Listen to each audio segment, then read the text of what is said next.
You know, there's been a leaked poll from a Democrat firm, a polling firm connected very closely to the Biden campaign. We're not sure if it's been leaked by the firm or someone within the campaign will.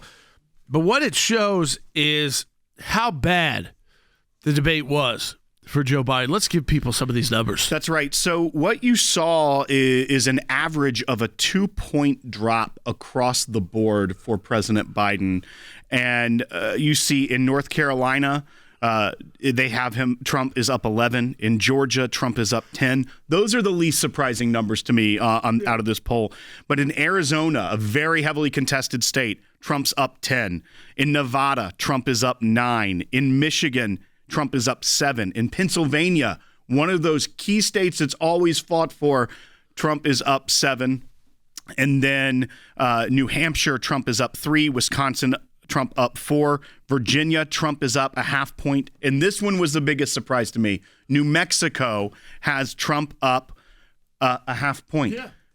That is wild if that holds out. Well, think about what this does. This requires Democrats to start rethinking where they are going to spend serious resources if they are going to have a chance to win. And I think this is when your major donors and your supporters who really like you, if they're supporters of Joe Biden, they come to you and say, listen, we can't play in this many states, Joe. Right. Like we can get you $1 billion here, but if you're down in every single swing state and we've got to play in all of them, we are in serious trouble. So because of that, I think there is serious pressure on Joe Biden. Here's what I've thought from the beginning.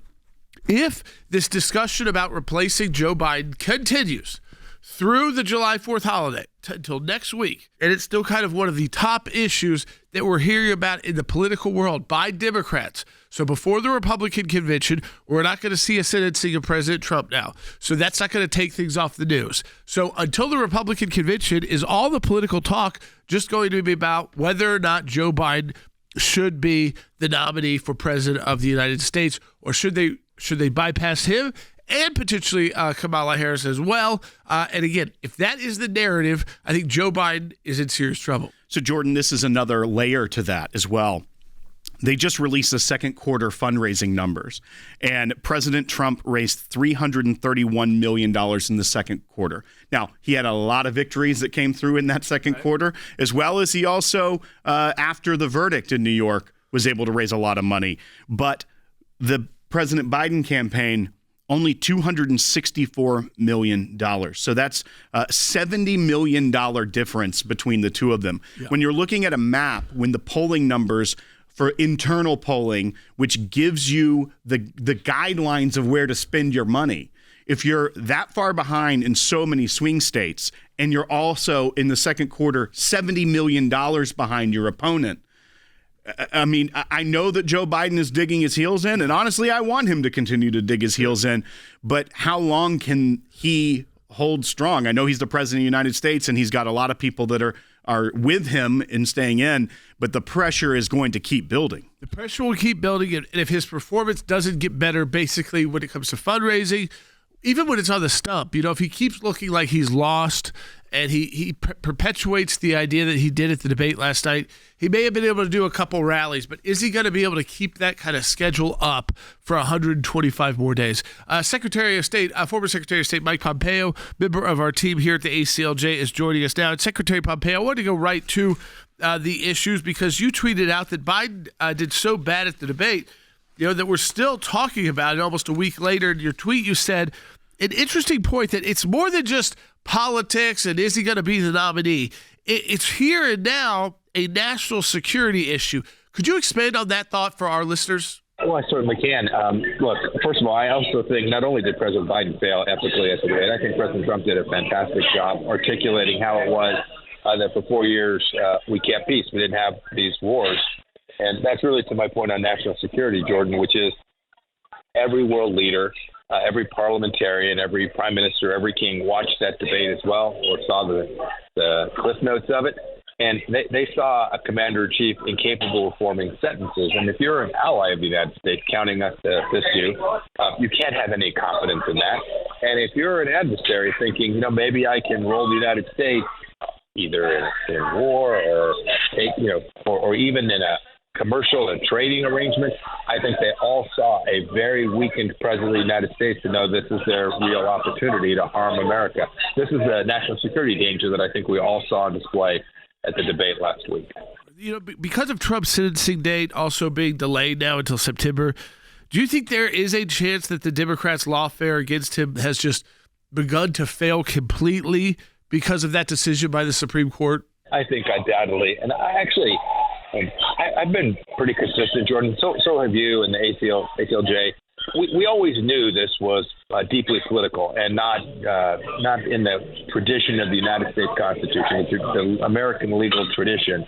And I think this is now playing out for the whole world to see, which in some ways, I think that's a great thing. They can say, America hasn't completely lost its way. The system is not going to permit the candidate running against the former president to use the legal system to prosecute them for things that are just way outside the line. And so there's no doubt that this concerted effort from the progressive movement, from the Democrat Party, is clearly failing as a legal matter. And I think the American people can smell that this wasn't right. And I think it's also failing as a political electoral matter as well. Secretary Pompeo, thank you for being a senior counsel for global affairs at the ACLJ. I want to go right to the calls. Appreciate Secretary Pompeo joining us at 1-800-684-3110. If you've got a call for us to be on Secular, let's go to Terry in Texas on line 3. Hey, Terry. Thanks so much for the work you do at ACLJ. I've been a supporter for over 10 years, not in a monthly way, but appreciate your work. I saw an article from Reuters quoting the Democratic National Committee that it would be Kamala Harris is probably the main person. It would be tough to get beyond the vice president. They quoted some sources inside the DNC. So I wanted to see what you thought about that. I mean, compared to like Gavin Newsom and some other ones. But I did want to have a discussion because I think it's so important, is that how can we get civility back into American politics again? Far from that. I think we have to stop the lawfare. I'm going to the RNC. I'm speaking on a forum on political lawfare. We're not going to have civility so long as we are trying to put our political opponents in prison or take all of their earnings or take their companies from them because they have different views on issues or they deliver messages we don't like but that the American people have voted for. So the idea, again, that you're going to have civility is a long way away because the correction has to be made that we have to respect each other at a certain point where we can strongly disagree, but we're not always trying to criminalize each other's conduct. And that is the serious problem here. We've seen another whistleblower report today that the FBI is using agents' political views to decide whether or not to extend their security clearances. Came out from the same group we worked with on those other whistleblowers. So that issue is still very real. The weaponization of law enforcement against conservatives, both on the outside in the country, but inside the agencies as well. It's why we want you to support the work of the ACLJ during our Life and Liberty Drive. You can double the impact of your donation at aclj.org. You can also become a member, an ACLJ champion, by making a monthly donation at aclj.org.